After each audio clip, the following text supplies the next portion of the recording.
perineum, perineum, perineum, perineum. The perineum, or the taint. Let's talk about bike saddles and my taint. I'll show you a few examples of some saddles. Here we go. These two, they're known as the taint crushers. This happens to be the bike saddle that came with my Norco section. Then this is an Amazon special I bought for 30 bucks. So as you can see, give you a close-up here, there is no relief channel on these physique triathlon saddles. This is the Tri 2. What they do instead is you can almost see it, they provide extra foam padding on the nose of the saddle because they are meant for triathlon, and that's how I started using them. But they're designed for you to sit on the tip in an aerodynamic position, a triathlon position, time trial position. So given who you are, that seat will work for you or it won't.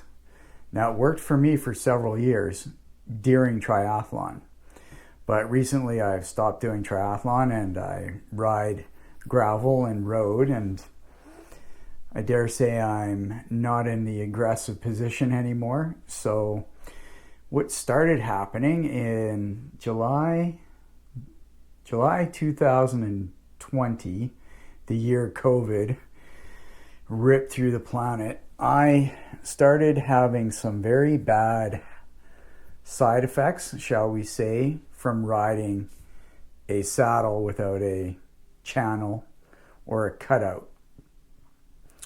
Do I want to get into those details? Not really. Basically, when you smash your perineum, your taint, when you sit on that thing for hours on end and you have this mentality that you're just going to push through the pain, that's not going to work for you. It didn't work for me.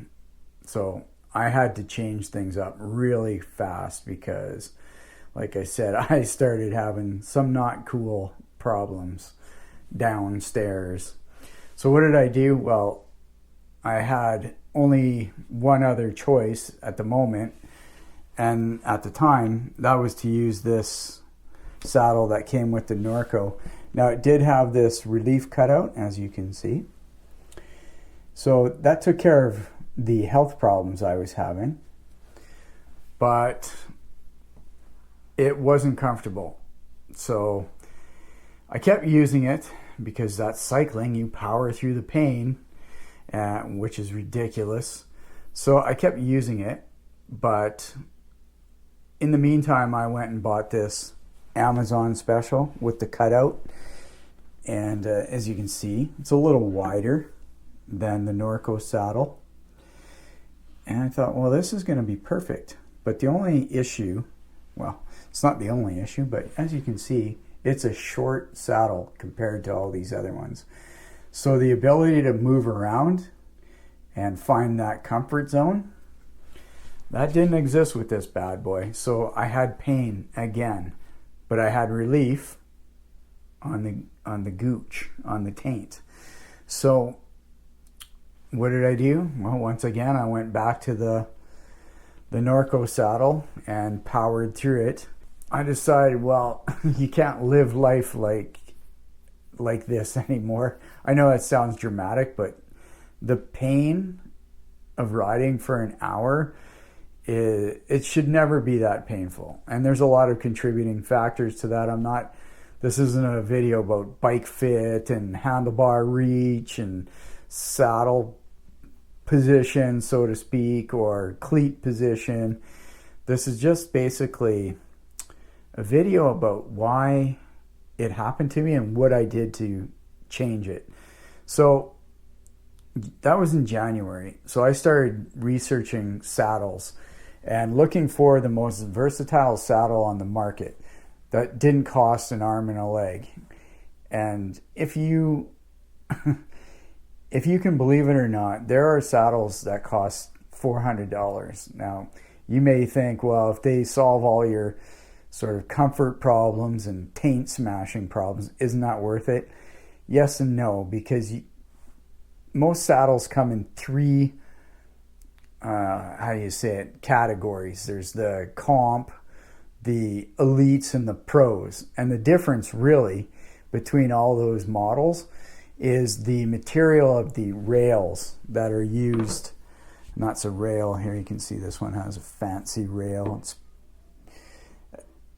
It's two-tone black and whatever that is, chrome, stainless steel.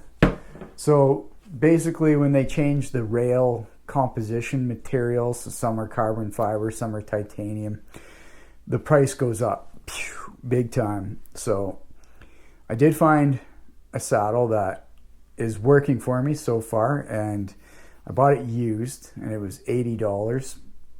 Brand new, it's about 130 Canadian, and it is the entry level, and it's right here. Have a look.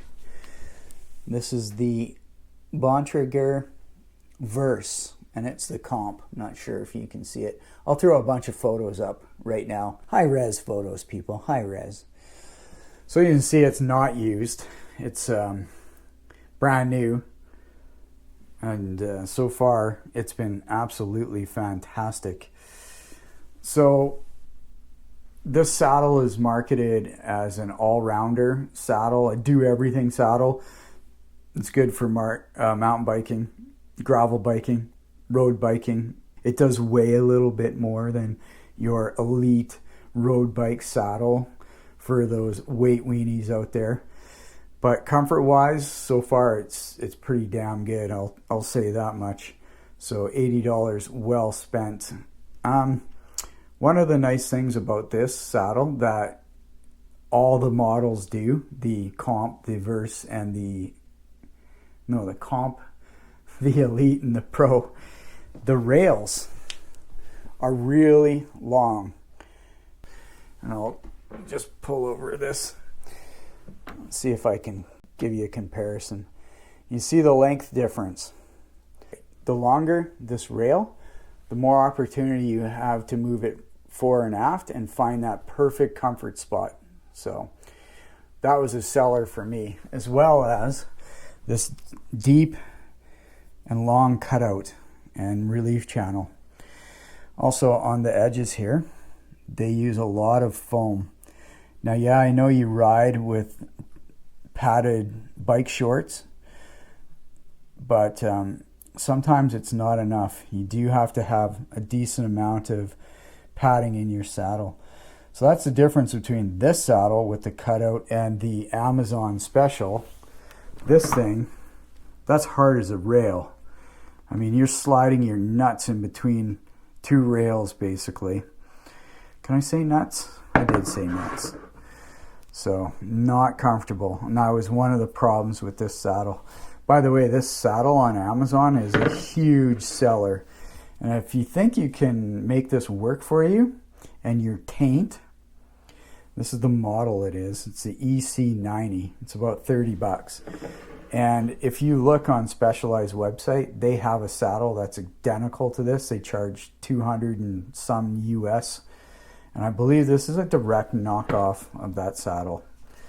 I'm not encouraging you to go out there and buy it, but if you think you can make it work for you and you want to save a few bucks, go for it. Best of luck to you. So far, so good. There's the truth will come when I put on some serious mileage on these, go for a couple 2-hour rides. But so far, I've done a couple 45-minute rides on them, on the saddle, and it's been awesome. So if you're getting into the bike scene, if you're going to buy a gravel bike, road bike,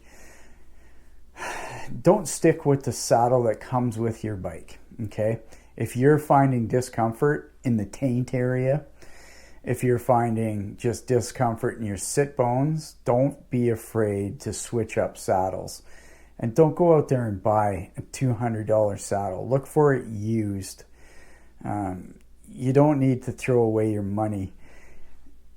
A lot of people will also argue, get a proper bike fit. Yes, bike fits are good, especially if you're new into cycling. They are beneficial. They're also about $400, so keep that in mind.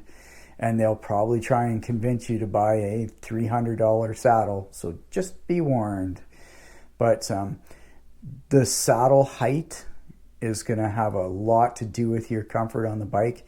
Your reach from your saddle to your handlebars is going to have a huge effect on your comfort and your cleat and foot position on the pedal. So be warned, buying the right saddle isn't going to be the perfect solution to your comfort on the bike. You're going to have to tweak where you contact the bike. Get a seat that works for you. It doesn't have to be the saddle that comes with the bike. So many people that are new to cycling, they just go with the saddle that comes with their bike and they power through the pain. And it's just, that's great if you can do it, but when you start having dick problems, to put it bluntly, you're going to want to change shit up and fast. Don't go long and or you won't get long. How's that? There's a double meaning there. That's it. Thanks for tuning into this little video on saddles and taint smashing. Don't smash your taint. Everybody's got one. Take care of your taint and it'll take care of you.